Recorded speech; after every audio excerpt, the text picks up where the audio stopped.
kuimarisha uhusiano wa kikazi, kutimiza malengo ya wote, taasisi zote mbili, kuhakikisha kwamba katika kazi zetu au wafanyakazi ambao tunahudumia tunaelekeza kuhusiana na mambo ya vihatarishi vinavyokabili. Vihatarishi viko vya aina nyingi, kuna vya kibinadamu au hata kwa vifaa vyenyewe, na hiyo ya kwanza ni kuwafahamisha wenzetu au wafanyakazi wetu au wadau wetu. Lakini ya pili, alivyosema, tunaendesha mafunzo mbalimbali ya kuhusiana na vihatarishi Tanzania, na katika mafunzo hayo yanatusaidia kupunguza majanga au kuyaondoa majanga kabisa yasitokee. Lakini vile vile tunakuwa na tafiti mbalimbali ambazo zinasaidia katika kupunguza majanga na kuondoa vihatarishi. Yaani kihatarishi kilikuwa hatari, unakibadilisha kinakuwa fursa baada ya kuwa kihatarishi, kwa sababu ulishakiona mapema. Na hapa wazo kubwa ni kuzuia. Sio janga limetokea ndio unaanza kulalamika nimepata maafa. Tunataka tuzuie kabla lijatokea.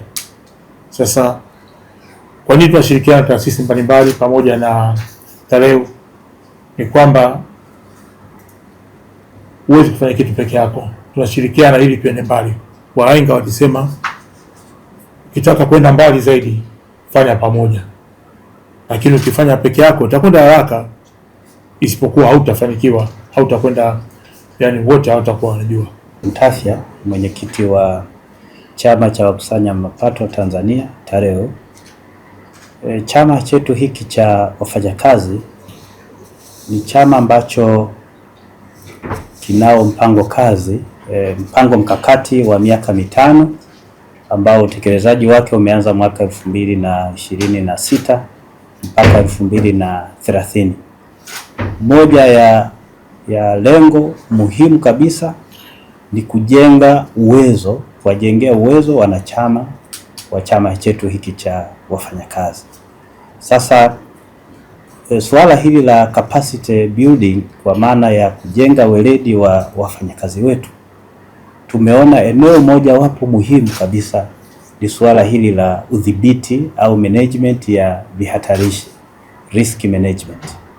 Na tumeona taasisi muhimu ambayo inaweza ikatusaidia kuweza kuondoa gap ambayo ipo miongoni mwa wanachama wetu ni taasisi hii ya usimamizi wa vihatarishi nchini, IRMT.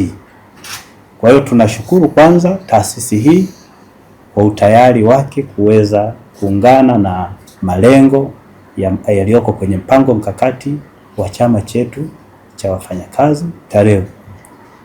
Kwa upande wa Mamlaka ya Mapato Tanzania, Mamlaka ya Mapato Tanzania ilishaweka jicho miaka mingi iliyopita kuhusiana na udhibiti wa vihatarishi. Mwaka 2011 taasisi yetu kwa maana ya TRA ilishatoa training kwa wafanyakazi wote waliokuwepo mwaka 2011. Na baada ya hapo imekuwa ikitoa training mbalimbali ndani na nje ya nchi kwa wafanyakazi mbalimbali. Lakini zaidi ya hilo, hivi sasa ninavyozungumza inayo idara inayosimamia udhibiti wa vihatarishi. Michael Marere ni katibu mkuu wa chama cha wafanyakazi wakusanya mapato Tanzania. Nijiongoze kwenye swali la ndugu yangu Bernard kutoka Daily News. Bernard ameuliza swali zuri kwamba ni matarajio yapi tunayo baada ya mafunzo haya. Niseme tu kwanza, tunategemea kwamba baada ya mafunzo haya ya kujua namna ya kupambana na vihatarishi, hasa kwenye sekta yetu ya ukusanyaji wa mapato, ufanisi unakwenda kuongezeka. Na tukiongelea ufanisi na tija kwenye taasisi ambayo sisi ni wafanyakazi wake, tunaongelea makusanyo kuongezeka. Kwa hiyo tunajua kuna mianya mingi inayoweza ikazibwa baada ya kupata mafunzo haya, na hivyo makusanyo kuongezeka zaidi na zaidi, na hivyo kuweza kuisaidia serikali katika kufikia malengo yake, tukiwa tunaelekea hasa dira 2050 ambayo tunategemea kuwa na uchumi wa dola trilioni 1 ifikapo mwaka 2050. Kuna sauti nyingi, lakini si zote zinasikika. Lakini kuna sehemu moja ambapo kila sauti ina thamani. Hapo ndipo ilipo Global TV, sauti ya wanyonge, mtetezi wa wasio na pa kusemea. Global TV ni YouTube channel inayopendwa na watu wengi. Una biashara? Chagua platform yenye watu halisi. Tangaza kupitia Global TV. Next level.